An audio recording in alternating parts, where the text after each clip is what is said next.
सभी को मेरा प्रणाम। किस विशाल आकाश में उड़ने वाले पक्षी को भी पता होता है कि आसमान में कहीं बैठने की जगह नहीं है।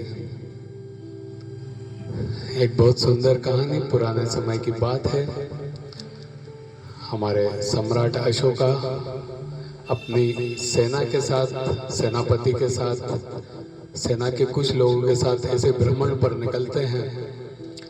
भ्रमण पर निकलते हैं तो देखते हैं उनको एक भिक्षु पेड़ के नीचे बैठा हुआ दिखता है।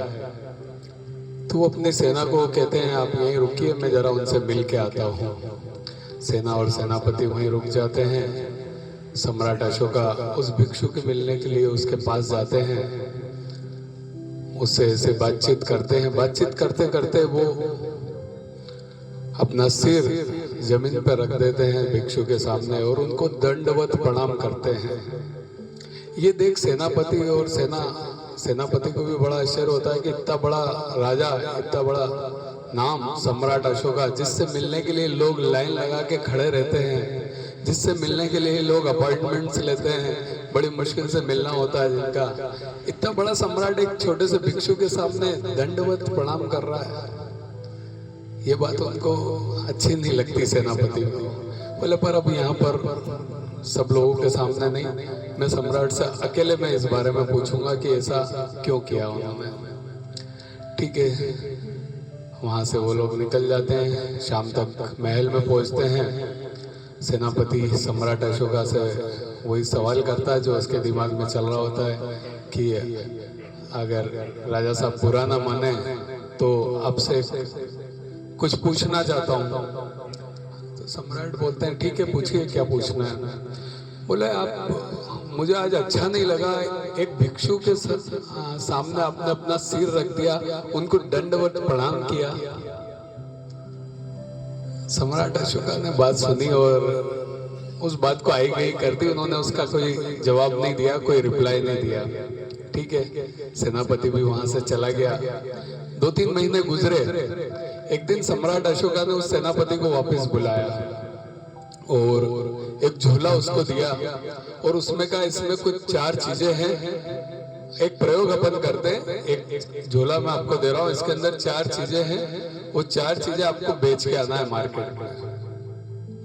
ठीक है, सेनापति ने कहा पता नहीं क्या मेरी परीक्षा ले रहे हैं, क्या प्रयोग कर रहे हैं। ठीक है, सेनापति वो झोला ले लेता है, बाहर जाके देखता है, बोले देखो तो सही इसमें है क्या। तो देखता है तो उसके अंदर 4 सिर रहते हैं। एक भैंसे का सिर रहता है, एक घोड़े का सिर रहता है, एक बकरी का सिर रहता है और एक मनुष्य का सिर रहता है। यार ये क्या दिया इन्होंने बेचने के लिए।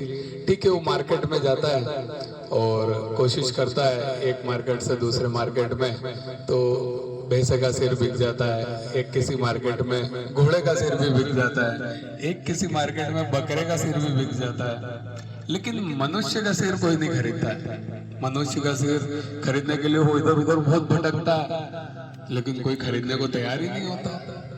थक हार के वो वापिस सम्राट अशोका के पास आता है। सेनापति बोलता है कि 3 धड़ तो बिक गए महाराज, पर ये मनुष्य का धड़ कोई लेने को तैयार नहीं है। तो सम्राट कहते नहीं नहीं, अभी और कोशिश करो, भले फ्री में दे के आओ, पर किसी को दे के आओ और ये झोला खाली लेकर आना। ठीक है, अगले दिन फिर प्रयास करता है सेनापति, फिर जाता है, सबके सामने रखता है ये मनुष्य का सिर, तो कोई लेने को तैयार नहीं होता है। वो लोग बोलते हैं, अरे इस सिर का क्या करेंगे, ये सिर क्या काम का, और हमारे ऊपर मर्डर का इल्जाम लग जाएगा, ऐसा कि तुमने किसी को मारा और उसका धड़ है ये वो, कोई लेने को तैयार नहीं। ले जाओ इसको, जिसका है उसको ही दो, वापस ले जाओ यहाँ से। कोई लेने को तैयार नहीं होता, फ्री में भी कोई लेने को तैयार नहीं होता। सेनापति बड़ा परेशान। आखिरकार जब कोई नहीं लेता है, कितने ही मार्केट घूम लेता है, वापस सम्राट के पास जाता है। वो बोलता है कि मैंने बहुत प्रयास कर लिया, बहुत कोशिश कर ली, कोई सिर को फ्री में भी लेने को तैयार नहीं है। तो सम्राट अशोका कहते हैं, इस बात से कुछ समझ पा रहे हो। तो सेनापति बोलता नहीं। बोले जिस सिर की कोई कीमत ही नहीं है, उस सिर को अगर मैंने किसी भिक्षु के आगे रख दिया, उसको दंडवत प्रणाम कर लिया, तो इसमें क्या बुरा हुआ? ये जो सिर है ये और कोई नहीं, हमारा घमंड है, हमारा ईगो है। इस घमंड और ईगो की वजह से हम कई बार अपने दोस्तों को, मित्रों को, रिश्तेदारों को, अपनों को खो देते हैं। तो कहने का, इस कहानी का पूरा सार यही है, अपना घमंड, अपना ईगो हटा के सिर को झुकाना सीखिए। बिल्कुल सब कुछ आपको अच्छा, जीवन में सब कुछ अच्छा होने लगेगा, सब कुछ पॉजिटिव होने लगेगा। बस इस कहानी का यही सार है। धन्यवाद। एक बहुत अच्छा भजन करते हैं, भजन तो नहीं आज भी